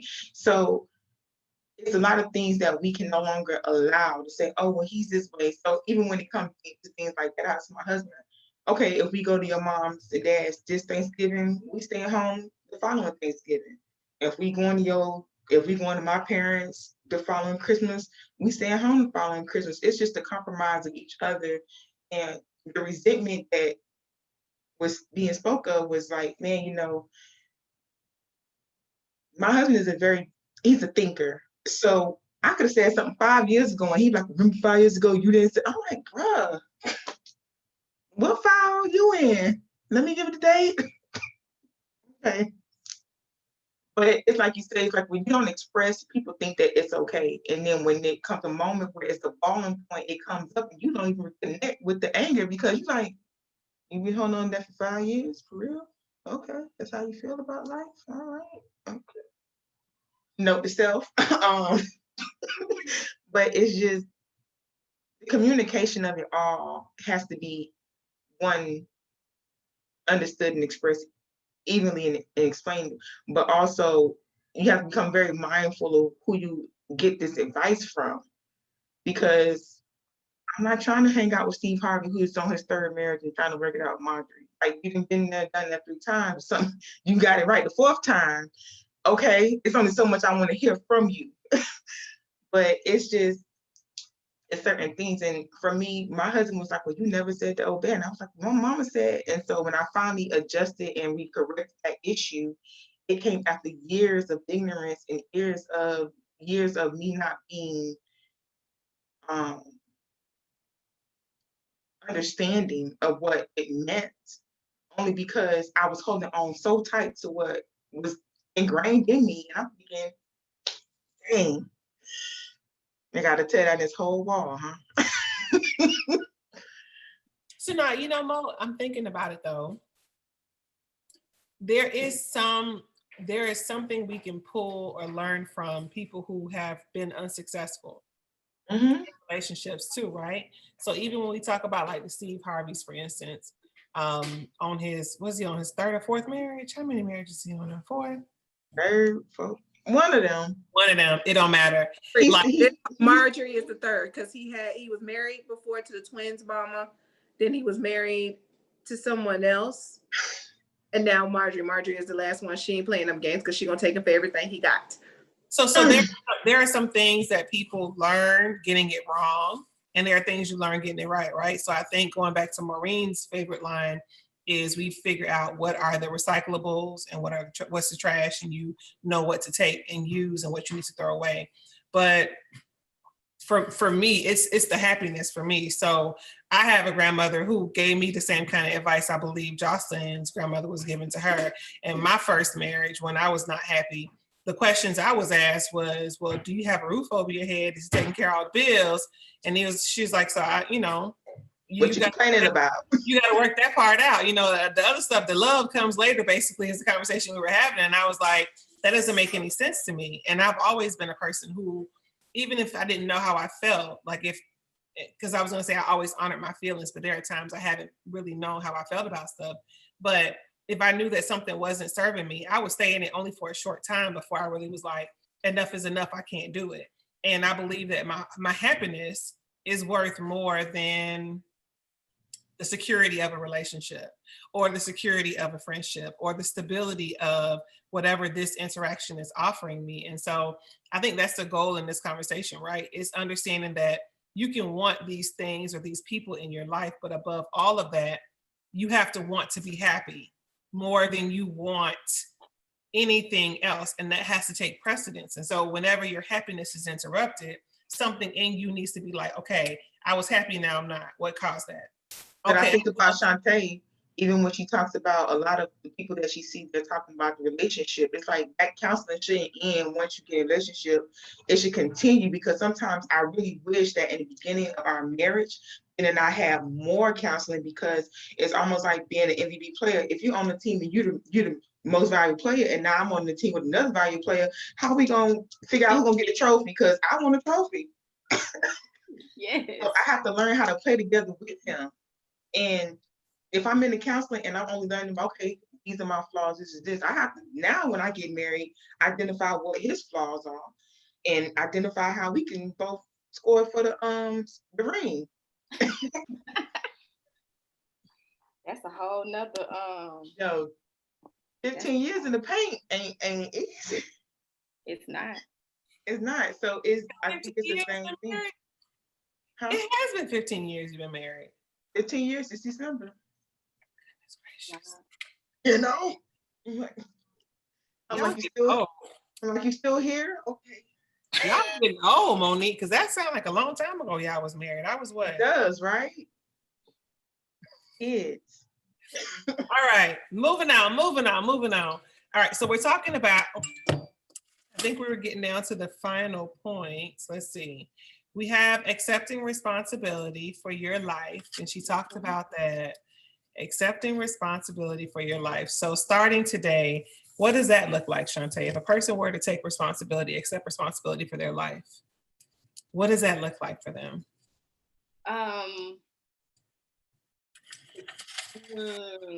Basically, stop blaming everything she said, right? So I think for us, we always want to put our happiness on other people, or we want to blame situations or people on the reason why we're not happy. And so taking responsibility is, what are you doing? How did you contribute to this thing? And what can you do to make yourself happy or get yourself out of it? And so it's always kind of pointing the finger back at you, because you're the only person that you can control. You're the only person that you can make happy. And so it's taking on that responsibility and letting go of the trauma, like the things that you've gone through. Yes, they may not have been your responsibility or your doing, but the aftermath of that, that's all you, boo. Like, and so that looks like you taking, accepting where you are, knowing where you want to go, and working to get there.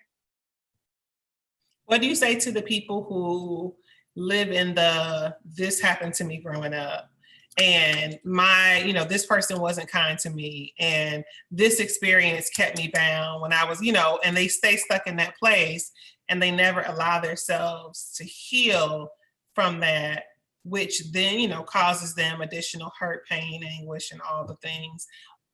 What is your advice to that person? Okay. Because that it's so many people like that, right? And so if I'm gonna be blunt, homegirl therapist, it's like, okay, it happened, okay. So what? Right. So, and I think it's just, you have to work through that thing, because you keep allowing it to be like, to keep you stuck. And it's something there that you have not worked through. The excuse that my daddy wasn't at home. Okay, we 35. He, like, at some point you have to decide to release that and then choose yourself and start working on yourself. It's really hard to get people out of that, because that's their narrative. That's where they're comfortable. That's where they can hide and not show up for themselves, because it's like, I don't know what that looks like out there, but right here, comfy, up in this trauma and blame and excuses, feels good to me, because I've been doing it this whole time. And so it's really like you saying, Okay, if he was there, what would you be doing? If your dad was in your life, what would you be doing? If that thing did not happen to you, how would your life be?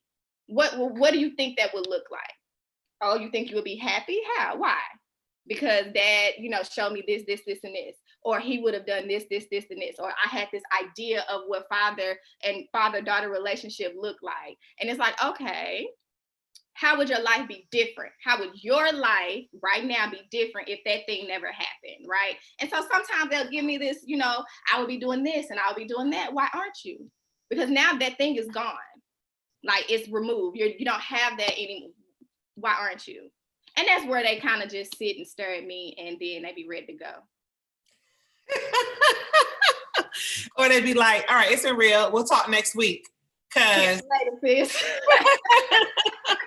I know people like this, and I just want to say this because it's so important. Like, no one likes excuses. And I hate to say it that way because I want to be empathetic to whatever you're feeling, whatever you might have gone through. But it's like, we get a choice. We get the choice to be bound by our experiences, or we get the choice to grow from our experiences. And I always think about my life, and I can only use my life as an example because I've never lived in anyone else's shoes, but I can say that there are moments in my life where I could have said, you know what, I'm going to park my car right here and get stuck.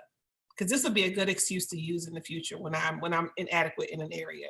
This will be a good excuse to use when I don't feel like showing up. I don't want to push myself to do better because I have this excuse and this already made, it's packaged and ready to go. I'm going to get all the sympathy, empathy, and all the things I need to be able to make this excuse as long as I want to, or I can challenge myself to be better than my circumstances. Yeah. And I think that's what it takes. And so I feel like as we consider our happiness, if it truly means something to us, it means that sometimes you're going to have to work through the apology you didn't get. Because she talked about the forgiveness thing. And I was like, oh, we know forgiveness inside and out because we've had that conversation before. You got to work through the apology you didn't get. You got to work through the relationship that was soured, the person that did you wrong, the mama that didn't show up, the grandma that gave you the bad advice, me, you, Jocelyn, we know that, and no shade against them, but, it happened. The friends that betrayed you, the boyfriend that did, you got to work through all of that and say, okay, yeah, all these things happened to me. What did I learn from those experiences? How do I use those experiences to not recreate them and then still find a way to maintain my happiness in the midst of all of that? Yep. And that needs to be the goal 24/7, 365 is how do I take what I've gone through and use that to create a happier life for myself? That's almost the question I think we should be asking ourselves daily. Mm-hmm. That part. Hey, Tiff, I did not see my own personal growth until I gave my mom grace and mercy and realized that when she had me, much like she was a teen mom like yourself, that when she became my mother, she was still a kid herself. So she did everything that she knew how to do with what she had. And once I came to that realization, I didn't even need the apology from my mom. I didn't need anything. I was just like, that was my aha moment. And even when I'm listening to my grandmother now, like you just said, that was her generation. That was what they thrived and knew what to do. And I've finally been able to say, okay, well, Jocelyn, what are some things that you want to do for yourself that's going to make you happy? And I had that realization watching my children get older and realize that, yeah, they make me happy, but they're going to get to a point they're not going to be here. So what I'm going to do when they gone? And then I'm going to be looking at him and he going to be looking at me and, the toxicity is still there. What can I do for myself? That's when I decided to go back to school. That's when I decided to go ahead and put myself first. Thankful for the platform because I've done a lot of growth. How long this been going on now? Like for real, like this, seriously, this has really helped me to see some of the things that if I had not had it, I would have still been in park. And like I put in the chat, waiting for Amazon to deliver it. Because I'm like, this is really good right here. I can just use this for an excuse. But I do think that it has to also be a desire. It was my desire to be unstuck. Mm-hmm. Don't desire that, you will put it in park. You will wait for Amazon delivery. You will rely on that package to be your package, your go-to, to just be like, well, I was a teen mom and my mom was a teen mom and this just life and I'm good here. But it's everybody's fault that I'm here. It's not my own. I even said that today to my son, like, you want to be what you want to be, but how you gonna get there? You can't wait for somebody else to propel you there. You have to have the desire to go there. So what you gonna do? And he looked at me, I'm like, I can't carry you to where you want to be. You got to do it yourself. And I literally pulled myself up by my bootstraps. And like I told somebody else, in 3 years, I got 2 degrees, something that when I look back, I was like, well, dog, Justin, you did that with 2 kids and a full-time job and a husband. But then back in the day, you was, oh no, I'm gonna do this. And I had a lot of resentment on my mom because I sat and I watched my mom go through the same thing. She decided not to go back to school until I graduated from high school myself. And I was like, do I want to be in that same boat? And I resented her from being the example. And now I'm like, she was doing what she thought she could do. I don't need that apology. I'm good now. Now I'm like, come on, sis, let's get this doctorate. Let's go. And her doing it. So you have to want it and not even wait for the apology. You don't need the apology. It's not necessary. That's just one more excuse. So I love what you're saying. I'm gonna challenge you. I think Shantae and I had this conversation earlier today. And the conversation was accomplishments don't equate to happiness sometimes. And accomplishments don't mean that we're doing the work, right? So what I'll challenge you to assess, and you can do this personally outside of the platform, obviously, because it's like an introspective kind of thing, but ask yourself, okay, so I'm doing this work and all these good things are happening. How am I still showing up for myself to ensure that I am happy, that I am growing? Because I was caught in that same predicament. And when I'm hearing you talk, now I can see why Shantae asked me the question she asked me. It's like, you accomplished these things, kudos. How is that ensuring that you are taken care of? Jocelyn got the degrees, Jocelyn got the thing. And I can tell you point blank period that I'm literally in a career that I feel like is my purpose. And I want to show up for not just my kids, but for myself. Like I get up and in previous jobs, I'm just here to try to make some money because I got these kids and these kids is number one. I'm like, when I get up, I look forward to doing what I do. I feel like I'm serving my purpose and my passion. I know I will talk more off the platform, but yeah, I understand why you're asking that. And maybe Tay gonna shoot me something else because she gonna like, that ain't it, sis. I already know. You ain't gotta put your finger up, put church. No, just, at the end of the day, I always say when it comes to that inner work, it's if you didn't have that career, if I wasn't a therapist, right? I love doing therapy. I love what I do. But if that was stripped away from me, am I still going to be happy and good within myself, right? If I could not speak to people, if I could not do this thing, is Shantae, the woman, going to be at peace and happy? And if the answer is no, then it's like, you need to start there. Because we can lose the job.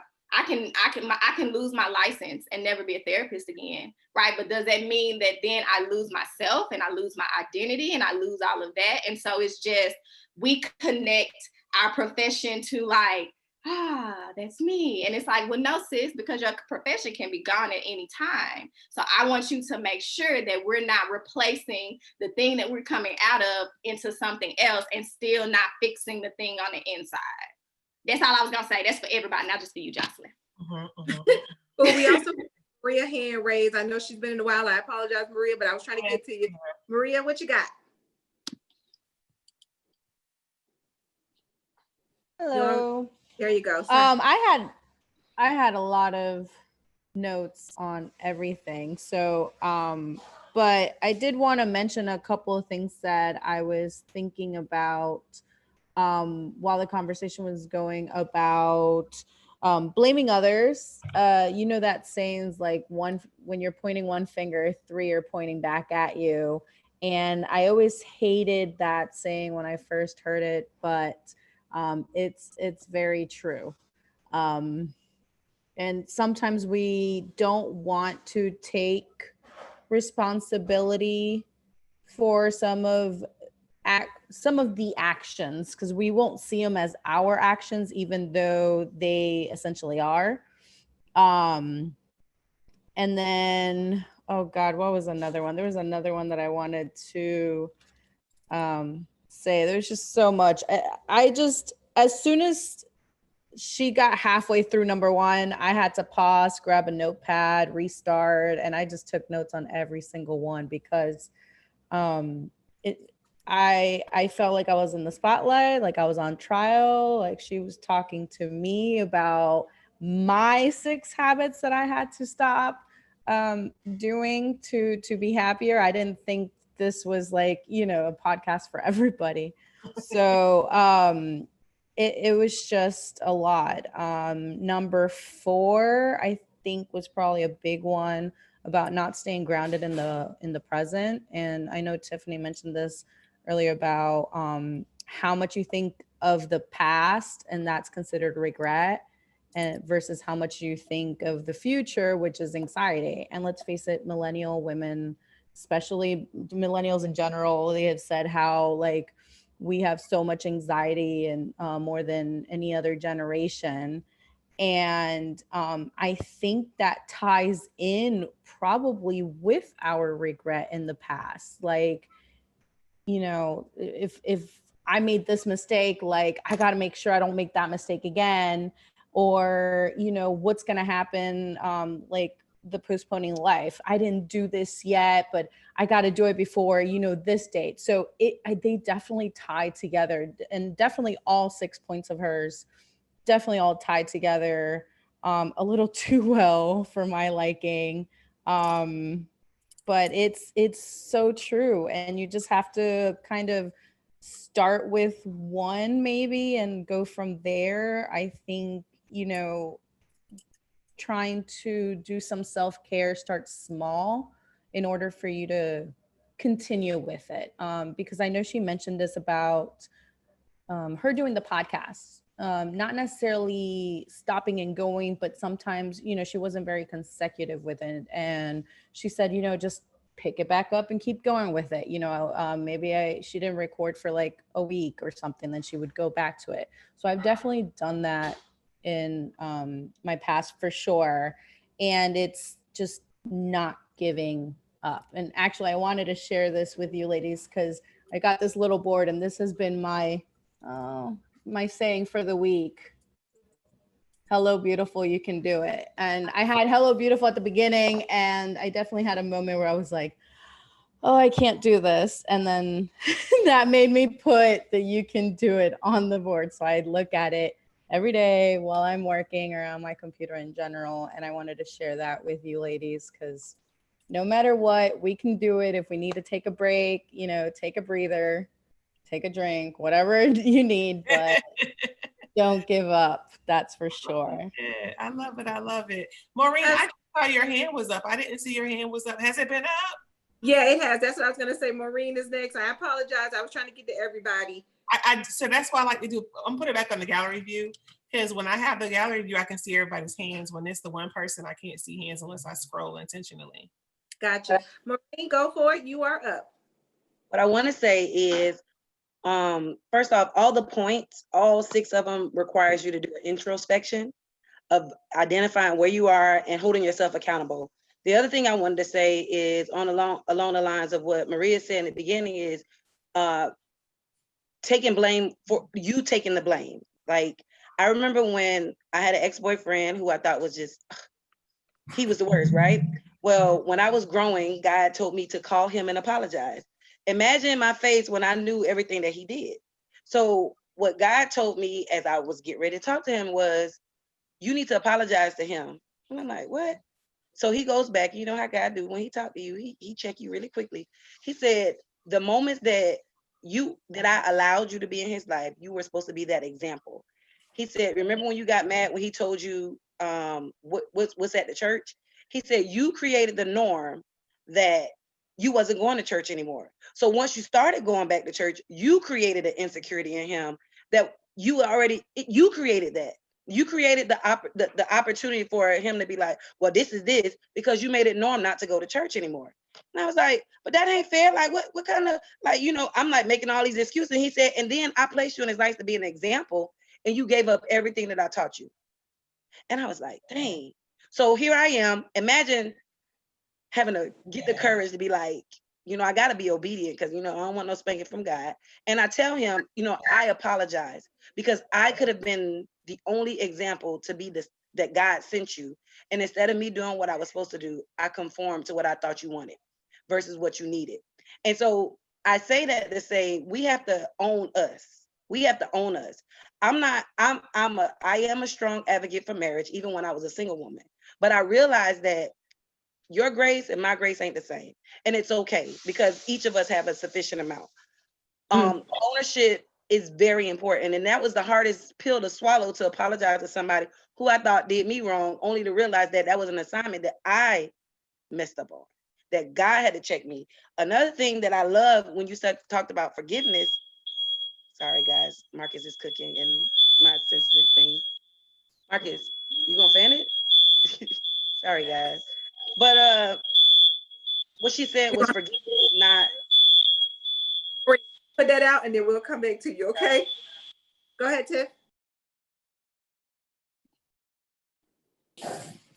Tiff, go ahead. Hi. I don't know. I thought Maureen was speaking, and then because her fire alarm went off, so that was a lot. I didn't want to hurt nobody's ears. Like mine. all I was just gonna say is happiness is a choice. And I mean, it's the whole point of this conversation, right? So we kind of went down a rabbit hole a little bit and we came back over to the side and then we kind of made some zigzags. But the whole thing is like, the one thing I want us to be very aware of is everything that we experience impacts how we feel. And even from a small level, like I was on, after I got off the phone last night with somebody, I was on the couch about 5 a.m. and just on somebody's stories. And I saw somebody put up a picture of Tamir Rice and the kid Kyle. And they said how like Tamir Rice was shot for having a fake gun and Kyle got to walk around with a real gun and kill all these people. And that triggered me. And I literally, like, I DM'd the person because I was on their story and I was like, this picture just triggered me and I had to get off my phone for a second. That had me feeling away. And it's as simple as the content we consume on social media, or as complicated as the relationships we maintain in our day-to-day life. Like it's a wide range of happiness, right? And all these things can impact how we feel. So this is not saying like we have all the answers. What she did in the podcast was touch on a few things that we're probably all guilty of that impact our happiness. But bigger than that, I believe the point is to be aware that there are so many things that can just cause you to feel less than how you want to feel, you know, unhappy or just depressed or down or sad or whatever it is. And so it's being aware of those feelings. And then once you know that you feel them, it's being able to pull yourself out of it, right? Because that's going to make the difference between suffering and sinking into depression, or, you know what I'm saying, having a moment and pulling yourself out of it. And as many times as you fall, you have to tell yourself to get back up and keep going. And that can be exhausting and that can be frustrating. And sometimes telling yourself to keep going can feel like you're not being kind to you. It can just feel like, how many times do I have to keep getting up? But in this life, that's just what it is. You have to get up as many times as you fall to keep going. You have to, it's not optional. So you can rest if you need to, like you fall, take a moment, but you have to get up as many times as you fall in order to keep going. So that's my 2 cents on the whole thing. And it's just being intentional in that space. Shantae, what do you think about it? All of that. All of that? All of that. Let's see. So Maureen said what I loved that I didn't get to say was we have to stop praying to get out of challenges and start praying to get through. Let me say something about prayer real quick. And I love God. I am a Christian. I had a friend today I was talking to, and she was down, and she said, I prayed and I still feel down. And I told her, prayer is sometimes it can be like Tylenol, right? So you gotta pray and you gotta wait for some things to happen. It doesn't work instantly. sometimes, right? And a lot of times we have this idea in our head, like we're going to pray and we're going to immediately feel better. And when we don't, it's like, it's not working. It's not working. God got you. Give it some time. But in the meantime, what can you do to keep yourself busy while he's working on something? You know what I'm saying? And I think we have to get to that space. I know we have to get to that space where we understand that there are a number of resources God gives us to be able to get us through these challenging times that are going to be ahead of us in this life we live. So don't just believe any one thing is the resource. You can't just go to therapy every time you're sad, because that ain't going to always make you feel better. Because when you leave, you still got to come back to yourself. And you can't just talk to your friend, because when you hang up the phone, you still got to be by yourself. And you can't just pray. So it's like you have to have a number of tools in your toolkit to be able to get you through these difficult times when you face them. Because the one thing that's for certain is you will face difficult times. It's not if, it is you will, and when you do, this is how you pull yourself out of it. That part. So that's what I want us to be mindful of. I love all the transparency on the call tonight. Jocelyn, my heart goes out to you, because I'm gonna tell you, like I told you, and me and Jocelyn were messaging each other, and I told her, the good part about your situation is not good, right? But the good part is you're around a bunch of women who have all experienced some pretty serious things. I personally have gone through divorce, and I always tell this story. Arlesia's on the call. I don't know if she remembers, but I tell Arlesia that she was the person that made me stop feeling sorry for myself. Because the whole time in my last marriage, when I was feeling sorry for me, and I was calling my friends, her and Akira, and I had one other friend I would call and cry and talk about my ex-husband all the time. And Arlesia said to me, and every time I say it, she covered her face, "You are a glutton for pain. You like to feel bad, and you're allowing yourself to do this. And I don't want to talk about that anymore. If you want me to be here for you, I'm here for you, but we're not going to keep talking about the same situation." Cold-blooded killer is what she was. But but it's what I needed to hear, because what was happening for a long time was I was allowing her and my friends, they were allowing me to just sit in it and not have to make a choice. And I was using them to deal with a problem I should have been addressing myself.